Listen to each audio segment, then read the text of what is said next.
Welcome to Jammin with Ole Pete. Let's go inside and get started.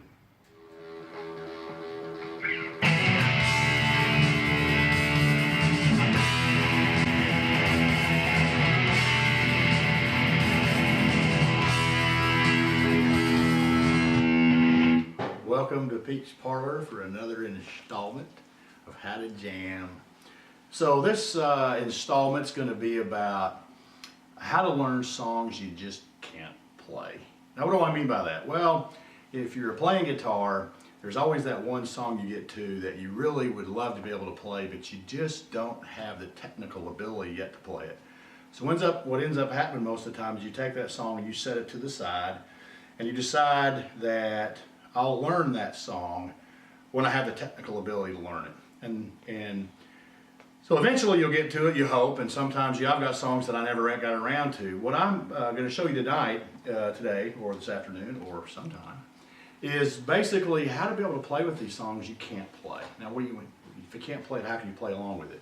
Well, that's what I'm going to show you. And the example we're going to use for a good friend of mine is going to be Flirting with Disaster, again by Molly Hatchet.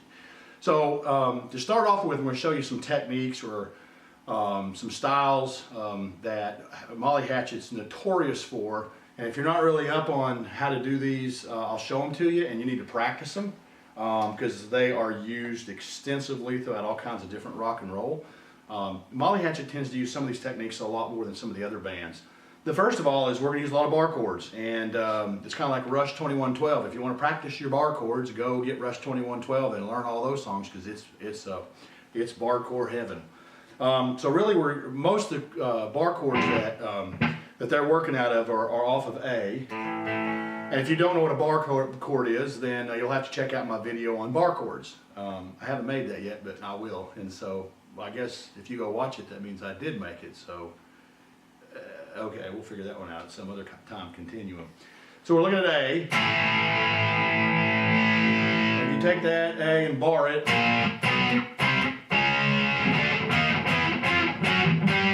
let me get a little more pleasant tone here. Not a whole lot, but a little bit. So you'll be doing a lot of those bar chords with Hatchet. The second technique that they use a lot of, and I don't know what this is called, but it's basically a lot of old rock and roll uses this. But it's just we're going to take the fifth of the two. We'll take the root and the fifth of the note. So if you're playing a bar chord, it's basically only playing the first two notes, so the fifth and fourth string. We're going to take our pinky and we're going to go 2 frets up on the fourth string. It's actually the 6th. If you wanted for your theory people out there.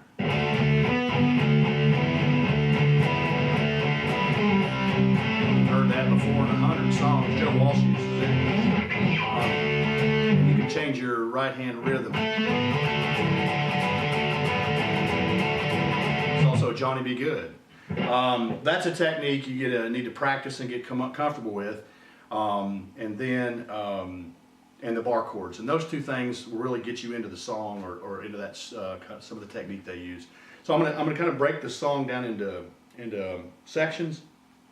I'm not going to go a lot to the recorded version of it because you can do that.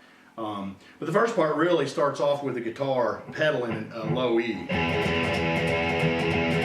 You want to ring that, you don't want it to mute.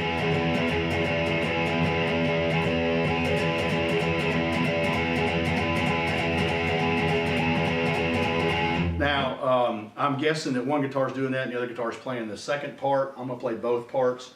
The intro, though, what you're going to do is we're going to start off with a hammer-on from the 7th fret, which is the 3rd dot.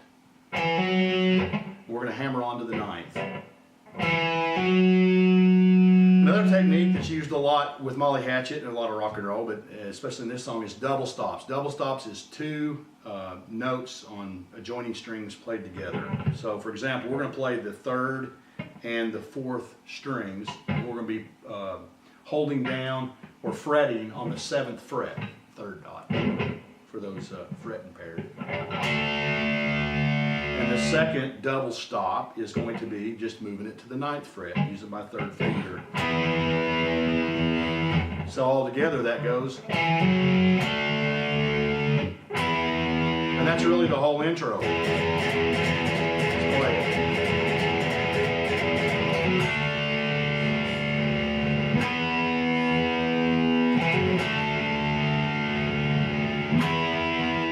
Now, if you want to play both parts in between, you want to go back to playing your E string. So.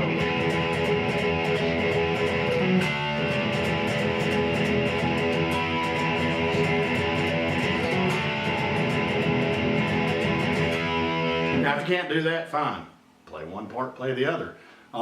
Learn both parts and play them at different times. Several times in the song, it will go back to that intro, and so you can switch up, play with the part you're comfortable with. And again, this is learning how to play the song when you can't necessarily play the whole thing. You might be able to play both those parts together. You can say, I don't have the technique to play those 2 parts together. Pick one, and then play the other. And then eventually you'll be able to put those 2 together. Now, the rhythm is, now, just to, let me add something here. We're not going to learn the whole song. If you want to learn the whole song, there's about 800 videos out there you can look up on YouTube on people that have sat down and showed you every single note of the entire song, and they'll show you every single note of the leads, and both the leads. So if you want to learn the song, I encourage you to go out to YouTube, wherever you want to go, and find those songs. I'm going to show you how to play this song when you technically can't play some of the difficult parts. Because one thing about Flirting with Disaster and a lot of Molly Hatchet songs is rhythmically they're a workout.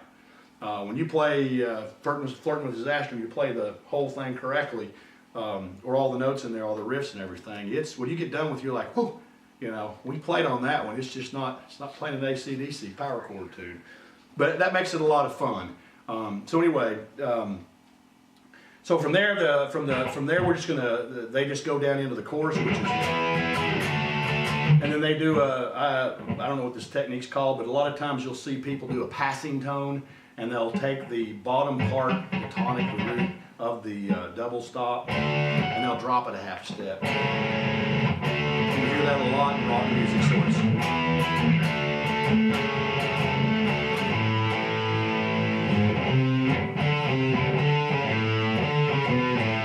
something like that. Okay, so that'll kind of... And now the rhythm in that part, the bass in the chorus, or the, excuse me, the verse, chorus, bridge. I'm confused. In the verse is... Now maybe you can't play that. Maybe it's a little hard to get that because they play that at a very fast tempo. So what I would do in that case is just pedal the chord. And then it gets on an A, and then it goes to a G.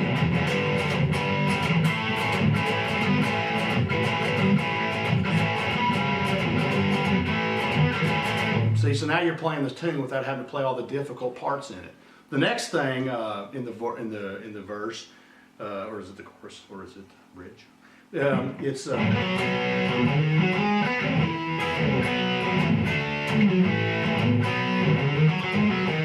that's a lot of thambrons and pull-offs and all kinds of, what are you doing there?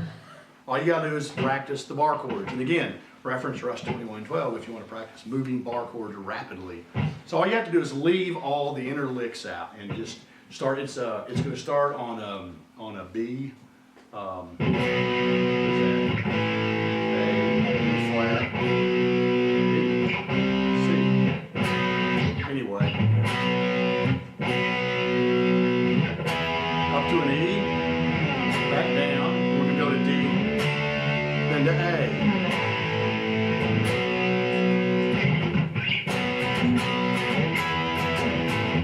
Let me play it slow. D, A, back to the B. Up to the E, back to the B, D, slide up into a D from one D flat or C sharp. So, and down to A, and then to B.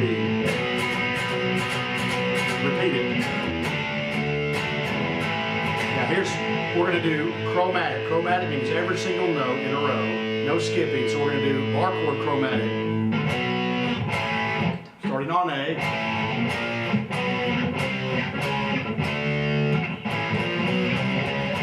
And it does it really quick. That's why you got to practice playing. Practice these bar chord movements really quickly. So that's what I got for Flirting with Disaster. Hope that'll get you playing. And till next time, keep a rocking and keep a jamming, baby.